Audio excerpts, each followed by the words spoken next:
No Brasil, até o começo do século XIX, a maioria das meretrizes era formada por mulheres negras, e para elas, o meretrício se misturava com uma variedade de serviços domésticos. Em São Paulo, a famosa e antiga Zona do Meretrício apareceu entre o final do século XIX e o início do século XX. Mas bem antes disso, lá no começo dos anos 1800, o número das mulheres da vida, como eram chamadas, aumentou bastante. Esse aumento foi impulsionado pela chegada das imigrantes açorianas vindas de vários pontos da Europa. Em 1845, o médico herculano Augusto Lassance Cunha publicou um artigo chamado O Meretrício, em particular na cidade do Rio de Janeiro, onde ele classificou as meretrizes brasileiras em 3 classes na capital do Império. As aristocráticas, conhecidas também como as mulheres do sobrado. Depois vinham as mulheres do sobradinho. E, por último, as mulheres desfavorecidas.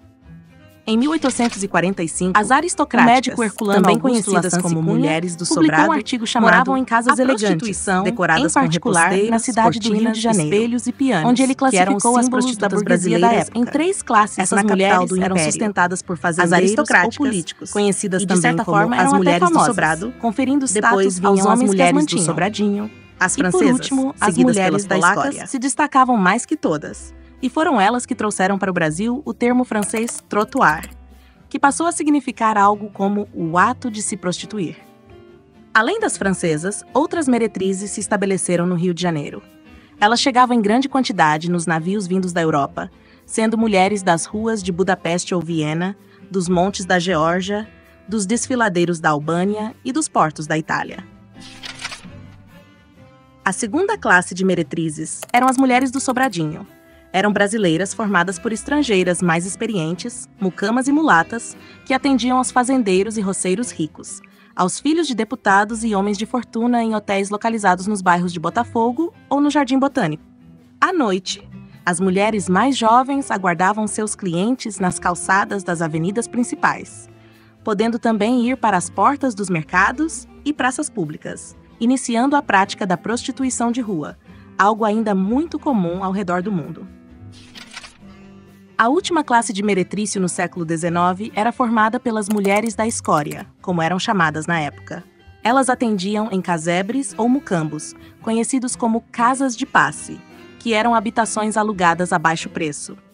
Ali estavam disponíveis a um preço acessível para qualquer classe social, incluindo mulatas e mulheres mais velhas, com mais de 40 anos. Um fato interessante dessa época era a distinção entre as francesas e as outras mulheres públicas. Ser francesa, independentemente de ter nascido na França, significava frequentar lugares elegantes e atender clientes ricos. Essas mulheres eram chamadas de cocottes, representando luxo e ostentação. Por outro lado, as mulheres conhecidas como polacas eram as meretrizes miseráveis, que chegavam em navios como produto do tráfico internacional. Elas eram trazidas para abastecer os prostíbulos das capitais. As polacas também eram o apelido das mulheres pobres que embarcavam nos navios no porto de Lisboa para entreter os homens durante as viagens e, no final, acabavam fazendo a vida por aqui. Apesar do crescimento do meretrício ter assustado a família tradicional brasileira e ameaçado os casamentos tradicionais, os historiadores garantem que, graças aos prostíbulos que se estabeleceram por aqui, começou-se a desenvolver uma noção mais refinada do prazer carnal. Novamente, as francesas se destacaram por ensinar aos adolescentes e aos homens maduros a linguagem do amor, enquanto os mais velhos aprendiam as sutilezas eróticas. Nesse momento da história, nas capitais, onde a burguesia vivia rodeada de luxo e prazer, os valores familiares acabaram ficando em segundo plano.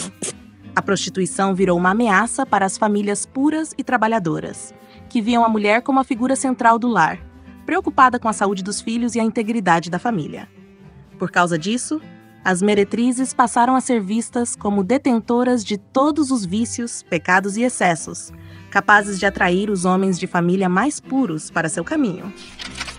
O saber médico da época ainda acreditava que o desejo feminino era muito baixo e que as mulheres não tinham interesse em se relacionar sexualmente com os homens. Os médicos tentavam provar cientificamente que os homens, por causa da sua constituição biológica, tinham um impulso carnal mais forte que as mulheres, E isso explicava por que os homens casados procuravam as mulheres da vida, pois assim se sentiam vigorosos e não achavam que estavam desrespeitando suas esposas, que não eram vistas como desejáveis, mas sim como mulheres maternais reprodutoras. Enquanto as esposas eram idealizadas como figuras puras e dedicadas ao lar, as meretrizes assumiam o papel de satisfazer os desejos sexuais dos homens, proporcionando a eles uma forma de escapismo e liberdade que não encontravam em casa. De qualquer forma, talvez não seja justo julgar esse momento da nossa história. A chegada de prostíbulos profissionais no país levou o homem brasileiro a ter experiências e sensações nunca antes imaginadas.